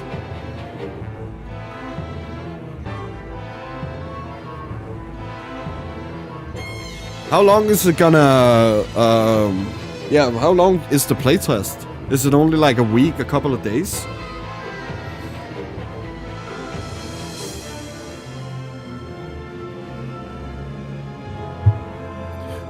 With joy coursing through his veins, the Lord rode out and slaughtered all the animals till not one remained in the forest. By the by, the Lord lived happily on to a ripe old age. Okay. Good for that guy. Death Dance. A long time ago, there was a small nation that was invaded by its mighty neighbor. The country was helpless as the invaders put its women and children to the sword. In the small country, there was a brave and beautiful princess who became determined to save her homeland. She disguised herself as a dancing girl and presented herself to the enemy emperor. I'm not sure, they didn't say. I'll try asking to see if I can get an answer from the death. Oh, that would be great. That'd be great. Thank you, Lost. Thank you. The emperor, entranced by the beauty of the dance, immediately fell in love with the princess, but as he approached her, she plunged his sword into his breast and slew him on the spot. After that, the mighty empire fell into ruin and decline, and the princess's country was saved. To this day, every girl of the kingdom dreams of becoming the dancing princess of legend. I think they have a Discord, so maybe they'll have already said how long it'll be up there. Oh, I'll check it out. Okay, thank you, Lost. Amazing, dude. Oh, but okay, so there's been conflict before in this land. Then we have Scream. There was once a handsome young man who stole from village to village, seducing the maidens and promising his hand in marriage. Captivated by his charm and beauty, the young woman gave him their land, their gold, their livestock, and their hearts. But at once midsummer festival, his victims met and discovered the young man's frauds. The incensed women vowed revenge. With the help of the king of the fairies, they cast a curse on the youth, dooming the suitor's still living soul to be sealed within the sword. Even now, from deep within the cold steel of the blade, you can hear the pitiful screams of the young man as he laments his callous crimes. I'm also going to try the beta of Mortal Shell 2, because I want to try that instrument weapon they showed in a couple of trailers. I've only played the first one? Yeah, I did. But yeah, it looks sick. Yeah, do it. Is it live as well?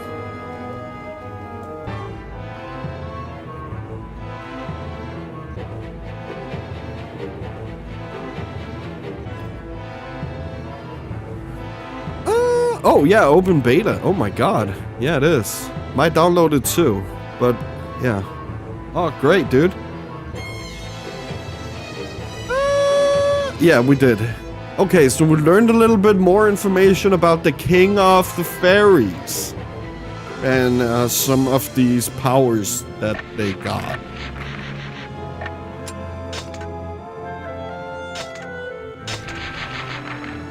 Okay, here we go. A circular bladed sword owned by a noble family that lived deep within a great forest. It was said that the user of this weapon would be blessed by the gods with 3 lives. The sword was originally designed as a tool for torture. Its outer blade is sharp enough to bisect a man with 1 stroke, while the inner is kept dull to inflict hideous pain. Poison can be poured into the handle. As soon as the victim is cut, the poison flows into the wound and causes nearly instantaneous death. Oh god. So cruel was this weapon judged to be, it was banned by the old kings. Soon thereafter, it became infamous as the tool of assassins. Oh, nice. Interesting.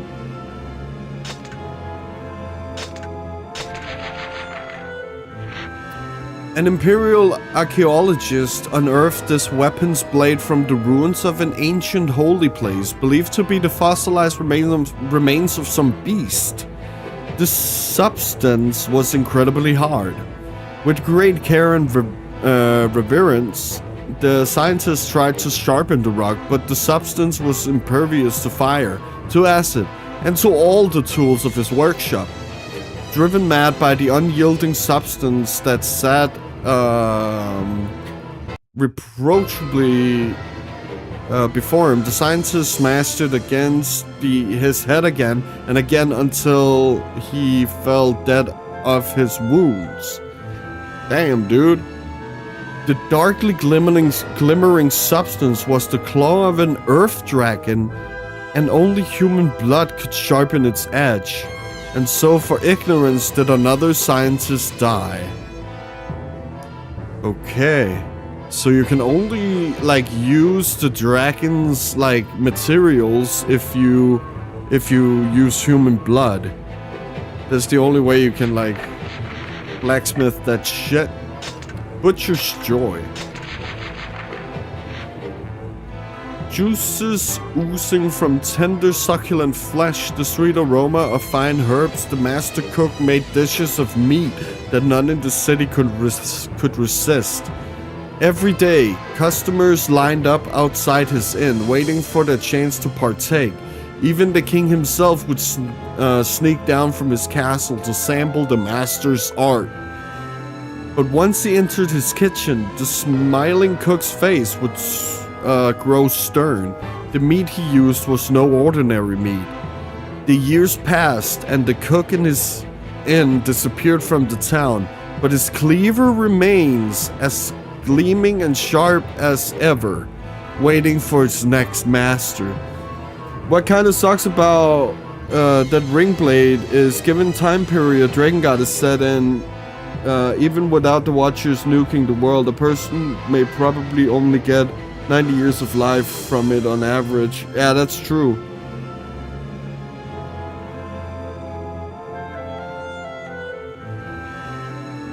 Because, you know, this time has all those diseases that probably kill an average person by the time they reach their 30s. Yeah, exactly. Like, fuck. You can't even do long prison sentences, you know?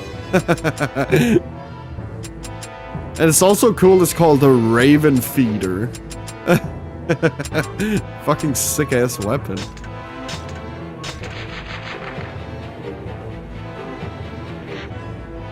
When the great shrine was built, young women were chosen to be sacrifices. They plunged this cursed sword into their own hearts. The blade glimmers with the souls of its young victims. The first sacrifice was a respected and pious believer. The pure young woman was chosen to serve as the foundation stone of the new shrine. The second sacrifice was a kind girl of the village. Though sad to be chosen for death, she consoled herself with the knowledge that her sacrifice would help others. The third sacrifice was a girl who made her living as a thief. She cursed the gods angrily as her life was taken. At the moment the sword struck home, it coiled and writhed like a wounded snake. Oh my. Oh, you can even move them. Oh, I didn't know. Oh, shit. Nice.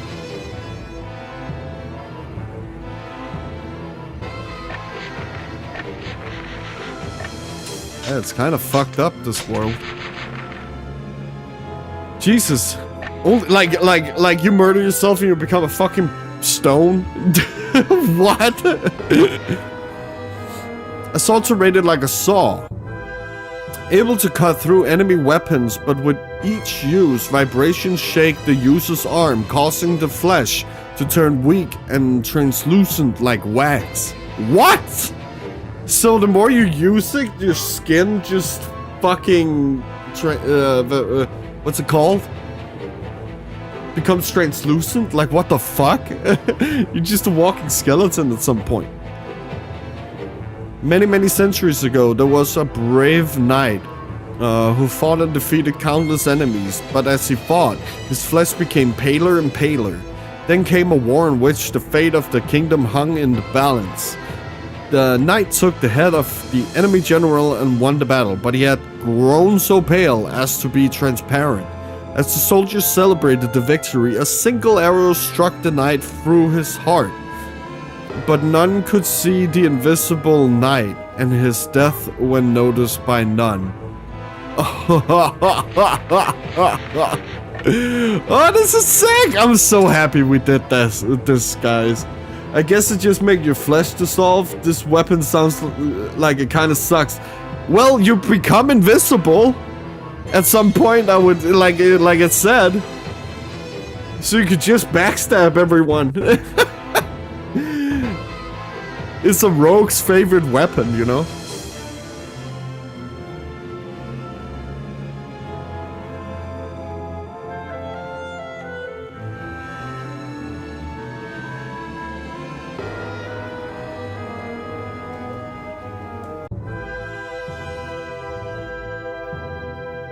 My god. Okay, Moonfire.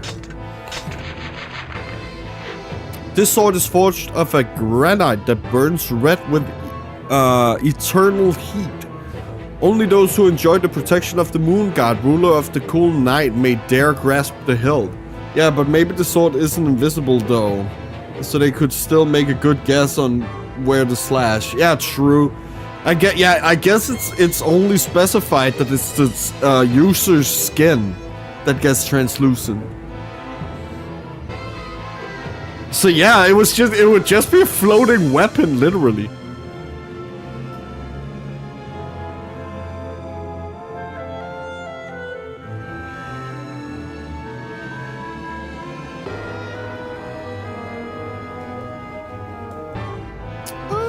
Blah blah blah. Legend tells of a great warrior who carried this sword into battle, roaring a battle cry. He charged into the fray where 100 enemy archers struck him through with 1,000 arrows. Yet not a drop of blood flowed from his wounds, and though arrows pierced his heart, his strength failed him not. His army was the victor on that day. With the battle won, the warrior returned to camp, but in the instant he laid down his sword, he froze as cold and as still as ice. The protection of the moon god had finally claimed his life. Oh man. Yeah, so you can take so much battle damage and you will still live, but as soon as you're done, you're dead. So it might be good in the moment. Yeah, no. This sword belonged to a demented painter who murdered innocents every night and collected their blood. With this grisly harvest, he painted masterpieces the likes of which the world had never seen. The painter had a dream. He dreamt that one day he would create paintings so powerful that all who viewed them would be at peace. Each day he painted feverishly, chasing his dream. But none cared for his work, and he began to feel the cold, uncaring stares of others. Eventually, the soul of the sensitive artist was broken. red, crimson, scarlet. In a frenzy, the artist embarked on a rampage of murder and creation. It did not end until he turned the sword on himself and forged his last masterpiece. Wait, is this related to the paintings in the mana room? And the room where you fight? Yeah, the dragon, the priestess, all the enemies. Oh, that's sick. So that might be why you need to look at the paintings, because that's his paintings. A sword forged using secret techniques known only to one family. The family's secret was jealously guarded, and no stranger was allowed to learn it. Hoping to discover how the sword was made, a soldier from an enemy kingdom joined the family. His plan was to steal the secret and return it to his own country. But the young soldier fell in love with the family's daughter, and he could not bear to part from her. He confessed his plot and begged her to flee with him back to his country. But when the daughter heard his scheme, she murdered the soldier and then took her own life. And so was the secret of the sword kept within the family. Damn.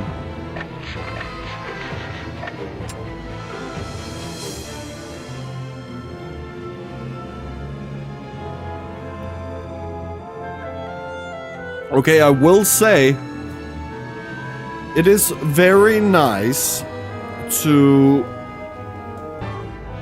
have a reward for doing this, and also that it's a reward that is like, you feel like it's a good reward. You feel it's a just reward for what you just did. And these stories so far have been excellent. Very cool, like, world expanders and like history of this world and maybe how we get here. There were two sisters who were renowned as the greatest swordsmiths in the kingdom. No matter who challenged them, none could make a finer sword. One day, a wandering bard visited their home. He sang with a voice so beautiful that the gods wept to hear it, and both sisters fell deeply in love with the kind and gallant skald. Each of them set about making the most magnificent sword so that they might win his love. But their bitter rivalry led them to make only dull and brittle blades. Seeing their discord, plugged Discord, yeah, get it now. The skald offered to take both of them as his brides. With their rivalry ended, together the sisters crafted this magnificent sword and named it Skald's Song.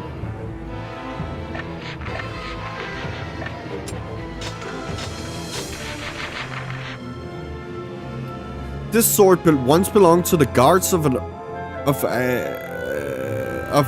old sage. Oh, of a holy sage. Though made simply and without ornament, the sword's blade never breaks nor bends, no matter how often it is swung in battle. 14 boys and girls protected the holy sage, all of them orphans abandoned by their parents. They lived together with their master as a family. One day, the party was set on by a gang of brickets. Yeah! Yeah, Skull got his anime harem. Yeah, true. Yeah.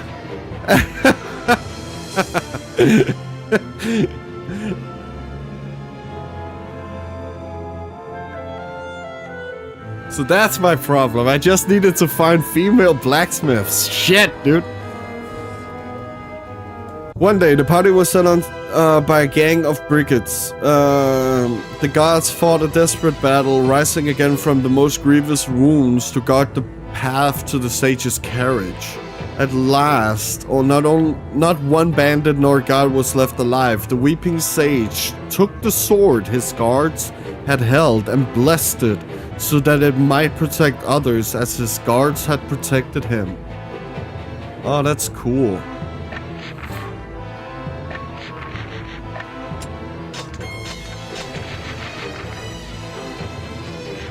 A sword wielded as a symbol of justice by the successive heroes of a kingdom.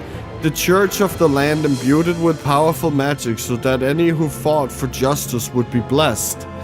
The first hero was a great general who smashed an invading army. He killed a score of enemy soldiers by his own hand. The second hero was a great general who defended his country from a mutinous rebellion. He captured each and every one of the mutineers and, by his own hand, carried out their sentence of death. The last hero was a general who invaded and colonized a foreign land. In this conquered country, he ordered the massacre of tens of thousands of innocent lives. God dang. Injustice indeed, dude. A sword made for murder.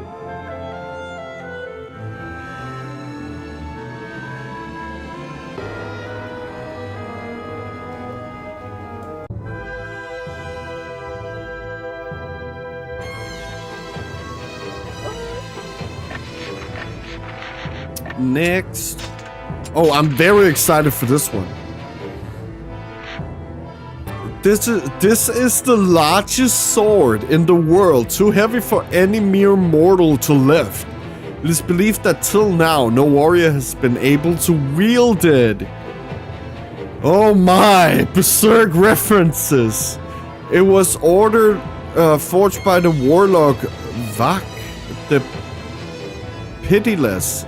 Made from the melted armor of his vanquished enemies, the sword announced Vak's might and grandeur to the world. The sword grew heavier each time it took a life. Yeah, same as Berserk. And it gradually became more and more difficult to wield. At last, even its mighty owner could no longer swing it. One morning, Vak the Pitiless was found dead. Beside him, dripping with flesh and dyed scarlet with blood, lay the sword. Who had managed to raise the mighty weapon against him? I think the sword just killed him.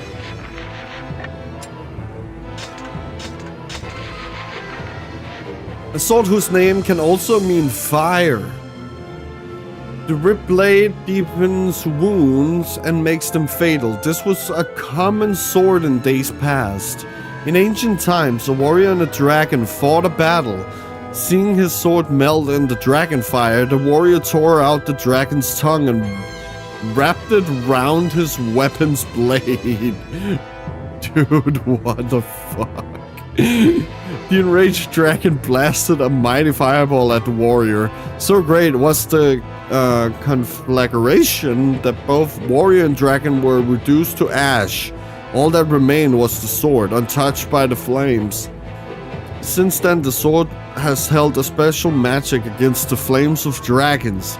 But it is said that should a unworthy man try to wield it, he will be engulfed in a column of flame or fire. Great. Oh, this is sick. And the sword looks sick. Oh my god, it looks so good. I really like the color scheme. In a faraway eastern land, there was a poet who made a living reciting songs. But he keenly felt the limits of his own skills, and so he made a pact with a ghost. With the power of the ghost inside him, he began to compose glorious and beautiful songs. His fame spread through the city, and before long, he was named the official poet to the imperial court. But one day, the ghost returned to him, and she said thus, "Your life as a genius poet is over. You shall henceforth never sing a song again." It was as the ghost said. The poet fell silent, and no more songs came from his lips.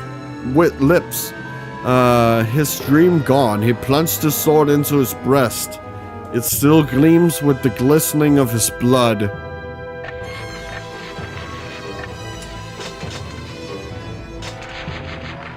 Yeah, God, this, oh my God. When I first met him, I found it hard to imagine that the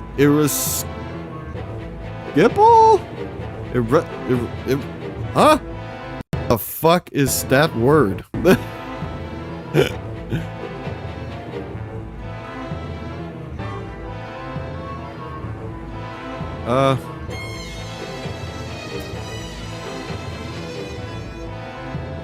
How do you spell that?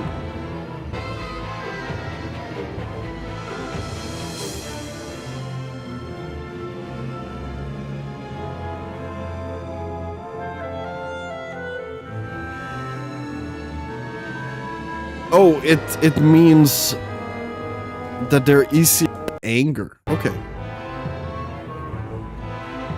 The smelly monk that stood before me was once the vassal of such a mighty lord. Yet the gleaming